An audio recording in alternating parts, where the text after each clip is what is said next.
Get ready for this one. Woe unto you that desire the day of the Lord. All caps. To what end is it for you? The day of the Lord is darkness and not light. Woe unto you that await the day of the Lord, for it is darkness and not light. It's going to get deep.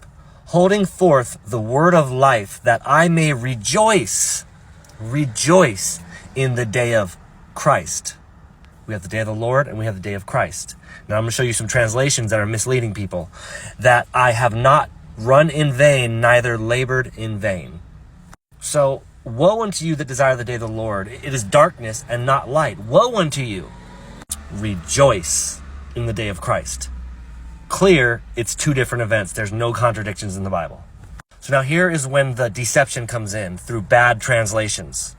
NIV, not to become easily unsettled or alarmed by the teachings allegedly from us, whether by prophecy or by word of mouth or by letter, asserting that the day of the Lord has already come. The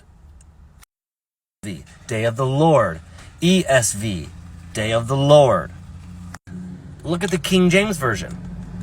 Day of Christ is at hand. That ye be not soon shaken in mind or troubled, neither by spirit nor by word or letter from us, that the day of Christ is at hand. Not the day of the Lord. Day of Christ. Now goes to the day of the Lord, day of the Lord.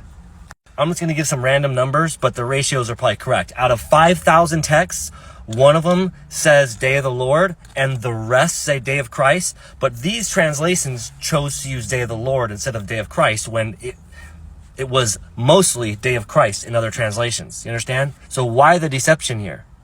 And as you can see, as you go down, day of the Lord, day of the Lord, day of the Lord, but it's the day of Christ. Now let's go to the original text and show you what the word used for day of Christ, day of the Lord, day of Christ is, right? That ye be not soon shaken in mind or be troubled, neither by spirit nor by word nor by letter, as from us, that the day of Christ is at hand. Let's look up the word used right here. Day of Christ.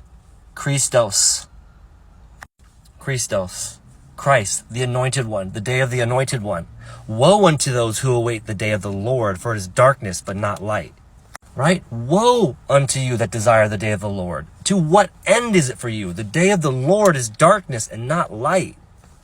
Holding forth the word of life, that I may rejoice in the day of Christ, that I have not run in vain, neither labored in vain. So what's the story with all these bad translations here? Day of the Lord, day of the Lord, day of the Lord, day of the Lord. King James Bible, day of Christ, day of Christ. Got it right in this instance. But there's deception at work here. Why? Because it's two events.